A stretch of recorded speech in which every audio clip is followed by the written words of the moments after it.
Alright, Ronan MMA here. Welcome back to the channel. We are going to do a quick event recap of UFC Fight Night Derek Lewis versus Sergey Spivak. It was a weird night of fights, man. I didn't do very well on picks, but in fairness, I don't think a lot of people did. There were quite a few upsets. There was some weird judging. There was some weird reffing, for that matter, and we're going to get into all that. But before we do, please don't forget to like and subscribe. I'm going to thank you in advance. Thank you very much for your subscription. I greatly appreciate it. Now, don't be the kind of guy that doesn't do something he's already been thanked for. Don't be the kind of guy that steals purses from old ladies in nursing homes because they can't enforce it, because I can't enforce your subscription either. But I would greatly appreciate it. So, let's get into it. Okay, I'm going to try and be quick with this one, because if I'm being honest, man, this was not the best card. And I'm an old man at heart, and I've got 2 kids, and I had to stay up way too late for this shit, so let's get into it. Okay, first fight of the night. Tatsuro Taira versus Jesus Aguilar. Went how I said it would. At least he won this one. He was a huge favorite. Holy minus 1250. So he should have won this fight, and he did. Good for him. Good performance. Got a good sub. We dealt with some adversity early on and managed to get control and get on top and get the submission he was looking for. All right, next fight. Jin Young Park versus Dennis Tululin. I picked Dennis Tululin here as an underdog, and this may sound like cope, but I strongly believe I got Tululin mixed up with Adam Fugit in my notes because I couldn't believe Jin Young Park beat the ever-living shit out of him. I thought Tululin might be a good underdog pick, but he wasn't. Got that one wrong. He wasn't a huge... Jun Young Park wasn't a huge favorite, but I probably should have seen that one coming from his road to the UFC fight. Sorry, I wasn't so impressed that I thought he would be able to get the job done, but he did. It was a great performance, so good for him. And moving on here to Seung-guk Choi versus Han-Seong Park. I picked Han-Seong Park to win. This fight had me hating Michael Bisping. And maybe that's a hot take, dude. Maybe it's a hot take, but Michael Bisping is my least favorite commentator. I would rather listen to Laura Sanko any day of the week. Michael Bisping was like definitively saying that Seung-guk Choi had won the first 2 rounds, which I strongly disagree with. I think it was pretty clear that Park had won round 2. Michael Bisping was making it seem like he needed that finish. I didn't think he needed it. I think if he won round 3, he should have won 2 rounds to 1. He got the finish, however, so the judges were not needed, and thankfully Michael Bisping wasn't made to look like a fool when the decision was read out loud. But man, sometimes he is just god awful, and I know that a lot of people like him, but yeah, I don't know. He's my least favorite one by far. He's got a big ego. He cannot go through a fight without bringing up the fact that he was a champ and is in the Hall of Fame. And I've been in there a few times. Like, it's just kind of cringy at a certain point. DC doesn't do that, you know what I mean? And DC's a double champ and defended his title multiple times. But anyways, good performance by Han-Seong Park. Nice sub. And we're moving on now to Toshiomi Kazama versus Ryan Nakamura. I got this one right as well. Nakamura got the win by KO. It was a very nice KO. Very good performance. Yeah, I mean, what can I say? Good performance, good on him, well done. We didn't do too bad on the prelims. It was higher up where we started really getting like one right, one wrong, one right, one wrong. But we'll get to that, okay? Next one, Zhongyong Lee versus Yiza. This one made me so happy, and I'll tell you why. I don't know if there was anybody that disagreed with the decision, but in my opinion, this is a perfect fight for seeing that the judges are finally starting to actually implement the scoring correctly. Damage is what scores. You cannot just hug a guy's legs and constantly be going for a takedown and think that you will win a fight that way. I was extremely frustrated with how Yiza was fighting, and I get it, man. Like, I'm not in there, and he's trying to not get KO'd or whatever, but you can't win a fight like that. And the scoring criteria says so. But oftentimes, judges don't know the scoring criteria, or they do know it, and they just choose not to implement it correctly.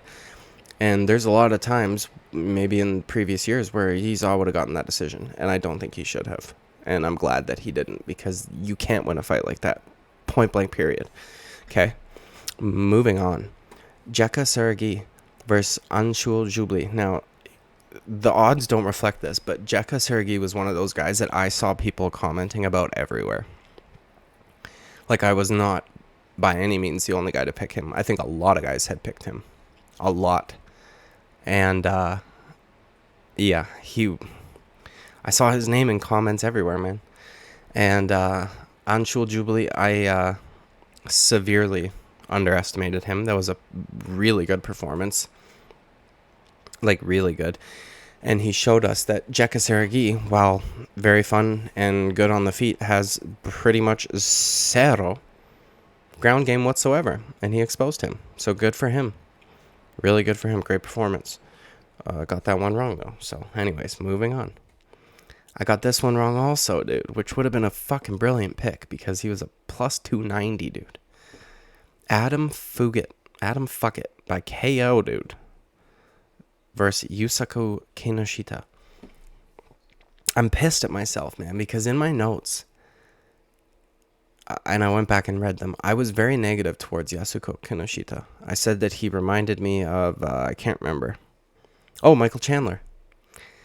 Where he goes full Michael Chandler and he throws a bunch of hooks and just, he's got little baby T-Rex arms and he, just throws like a wild man and he would either get KO'd or knock out the dude. And I went against my notes and I picked him instead. That's why I think that I got the two white boys mixed up. But it is what it is. I'm not going to pretend like I didn't officially pick Kinoshita because that would be dishonest of me. So good on Adam Fuga. That was a great win, and he was a huge underdog. He looked great in that fight, and good performance, good for him. Next up, this fight is where I realized that tonight I was going to be mad at the refs and not the judges, because the judges made, in a few very close fights, they made some good decisions. They made one bad one that I'll get to. But Chris Taioni, whatever. What are you doing?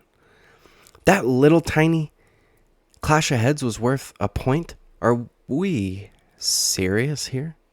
I have seen way more egregious fouls that just get called an accident and a stern warning is given and we move on. To me, that looked like Doo-Ho Choi was trying to kind of slam Kyle Nelson on the mat, like the upper part of his torso there, shoulders and head, while at the same time freeing up his arms. And I don't think that he had the strength to do it. I think Kyle Nelson was stronger than he thought. And instead of both of them going forward, in which the headbutt would not have landed, Doo-Ho Choi was the only one that went forward, and his head gave Kyle Nelson a little bonk. When a ref takes a point, they're supposed to consider multiple things.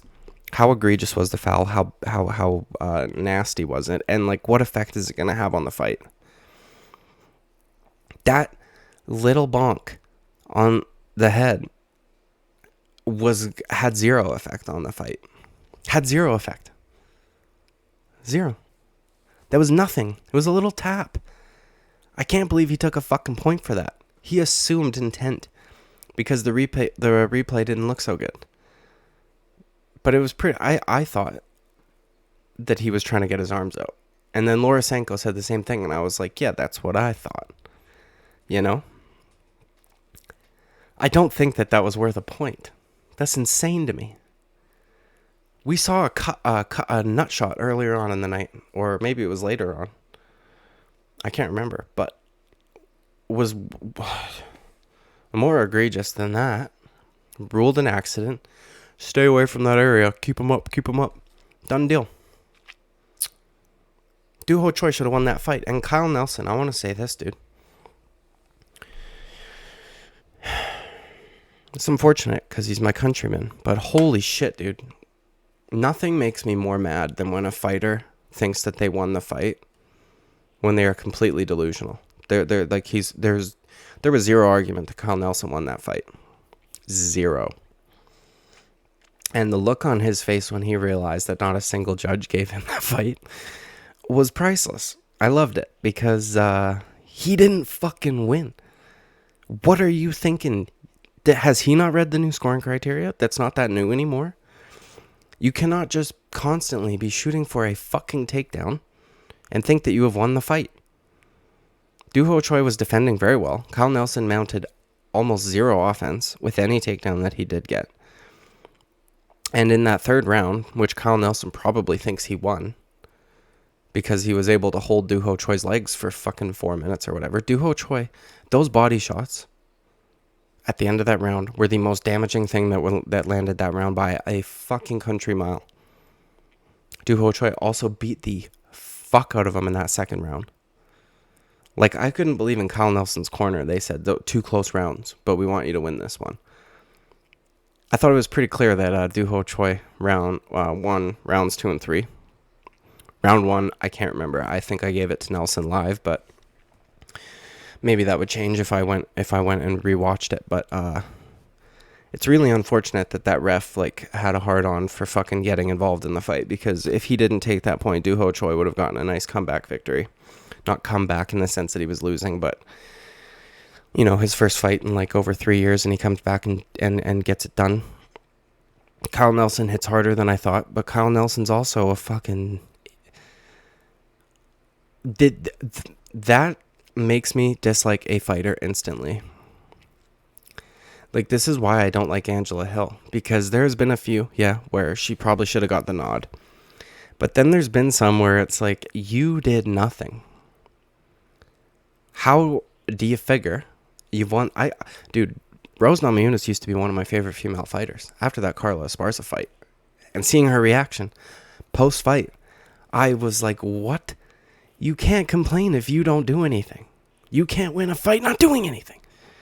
And that's what makes me dislike a fighter the most, is when they're delusional about a decision where they did fucking absolutely nothing to win that fight. Kyle Nelson, come on, dude. Come on, man. Also, he should be repping that flag, not this fucking one. But anyways, good performance by Doo Ho Choi. Should have gotten a victory. Should have gotten double his pay. It's really unfortunate that the ref wanted to jump in there. And yeah, I don't know what else to say, man. Kyle Nelson, fucking figure your shit out, buddy. You ain't win that fight. You should not have won that fight. And yeah. And I'm very glad that the judges are not awarding people for fucking hugging legs anymore. So, anyways, Marcin Tybura versus Blagoy Ivanov. Dude, honestly, Marcin Tybura, I thought was gonna have a better performance. He did definitely win. I don't think there was any robbery there. But what's insane to me is Blagoy Ivanov improving at the age that he's at. His striking looked... I've never seen his striking look so good. I was so impressed. And it's unfortunate, too, because the commentary wouldn't shut the fuck up about it, because we're not used to seeing that. And then some of the good stuff that Tybura is doing gets overshadowed by Blagoy, because we weren't expecting him to do that well on the feet. But he did lose this fight, and that's fine. But Tybura, man... I know Blagoy's very hard to finish, but he did not look all that impressive to me. He eked it out, and yeah, I picked him to win, so that's a good pick, I guess. But I think I even said by decision, because I didn't think he was gonna finish Blagoy. But yeah, good win, kinda, I guess. So he's got to I think it was John Gooden said he's got to string together some finishes, because he's been near the top for a while, but he hasn't quite been able to break in there. And I almost shit my pants when Michael Bisping referred to Greg Hardy as a great fighter, but that's okay. We'll just move on. This one, Dawoon Jung versus Devin Clark. This fight actually kind of pissed me off. So I thought it was pretty clear that Dawoon Jung won round 2, whereas Devin Clark won round 1. Round 3 was... doesn't look as close as it said. I'm wondering if like a little like body shot from the ground counts as a significant strike. I'm pretty sure it does. From what I was watching, and now I did pick Jung to win. I'm not trying to be salty here, but I didn't think that Devin Clark did enough to win that round. I think that to win round 3, that is. I think that the little flurry that he had at the end might have looked good for the judges, but I think the most damaging blows in that round were landed by Da-Un Jung. And actually, I think that the most damaging rounds in every... the most damaging blows in every round, Jesus fuck, dude, were dealt out by Da-Un Jung. Because he got that nice elbow over the top, which cut Devin Clark open. He landed some good body kicks. There was a bunch of good shit he did. And I feel like when he got the takedown, he would do more with it than what Devin Clark did. And especially in that round 3. Now I'm remembering, because that's not a fucking statistic. He got the back of Devin Clark and damn near had a choke. Right? So he was the only one close to finishing that fight in round 3. He landed the harder shots while the total strike numbers favor Devin Clark. But if we're going based off of damage, I would argue that Da-Un Jung probably did more damage in rounds 2 and 3. But it is what it is, whatever. I'm not going to complain too much. It was a very close fight, and it was damn near put me to sleep. But that's alright. That's alright. So, you know, it is what it is. We're going to move on to Derek Lewis vs. Sergey Spivak. Derek Lewis should probably fucking retire, man. He always does this. He has been the underdog that I pick the most. Just because, like, we've seen with Alexander Volkov, with Travis Brown, with fucking... The list is pretty extensive. Ooh, I think I have deer in my backyard. He just finds a way to get the KO usually. But first, I almost made a video where I went and changed my pick based off of the weigh-ins. Because Derek Lewis catfished the shit out of us. I literally thought he was going to weigh in at like 240. Guy shows up. Same as he always does. Cutting weight to make 265. Fat as shit, dude. Okay. Sergey Spivak's got some body fat on him, but that 255, he's not cutting to it. You know what I mean? And we've seen Derek Lewis against credential-wise better grapplers than Sergey Spivak, and he's been able to just stand up. We saw Curtis Blades attempt one takedown and get fucking flatlined for it. So, like, I had good reason to suspect that Derek Lewis might be able to get this one done, but as soon as that first takedown happened, that was a wrap. You know, he stood up a couple times, got dragged back down immediately, mounted literally zero offense. Even the strikes that he threw at the beginning of the fight, I was thinking, like, well, this is how you're going to get taken down by a guy like this. You're going to overextend. You're going to end up tying up in the clinch, and that's it. And that's what happened. And it's frustrating, man, because, yeah, I don't think I'll ever pick Derek Lewis again, if I'm being honest, man. Because time and time again, he just fucking proves me wrong. He proves me wrong. I always have faith in him. And he literally looked like once that arm triangle sunk in, he just tapped. No bucking of the hips. No trying to, like, he's, well, you know, okay, fine, whatever. But he's made enough money. You know what I mean? He probably made over $500,000, maybe. He's not getting his win bonus, but I'm pretty sure he's on a flat rate. But I know he makes good money. And I know that he made more than Ryan Bader did in his title defense last night, by the way. For those of you who hated on me so bad for Bellator's fighter pay. For me saying that, yeah, anyways. Sponsorships ain't making up the gap, my boy. Anyways. It was a very impressive win for Sergey Spivak. That was a damn good win.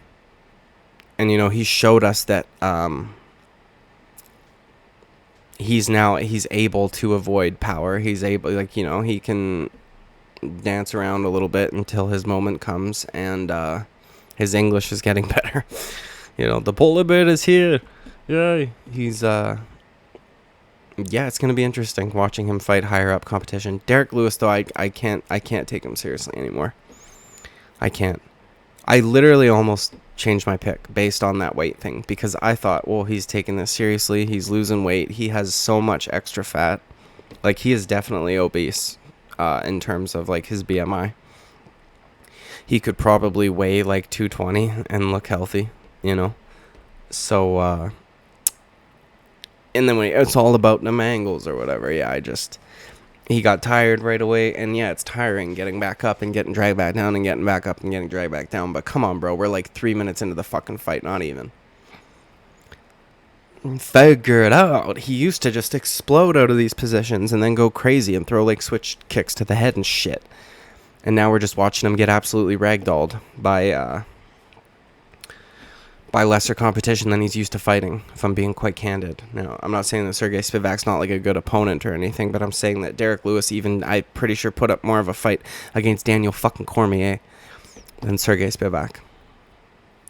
And I mean, the list of guys that he's knocked out is extremely impressive. This was one that he should have been able to win, in my opinion, but here we are. This was not the best of fight nights. I hope they never fucking do that time slot again. And yes, I know all of you UK and whatever European fans are used to staying up crazy hours, but I'm fucking not. And I hated that shit, so I hope they don't do it again. And it's funny because it's like the earliest possible time is the one that I get because I'm on the West. So, but yeah. Anyways, this has been me recapping UFC Fight Night, Lewis versus Spivak. Don't forget to like and subscribe, please. Watch my Keon Kimura video. I'm going to thank you all in advance. Thank you very much for your subscription. Don't be the kind of guy that does something or that doesn't do the thing that he's already been thanked for. And I'll see you all at the next video. See you later.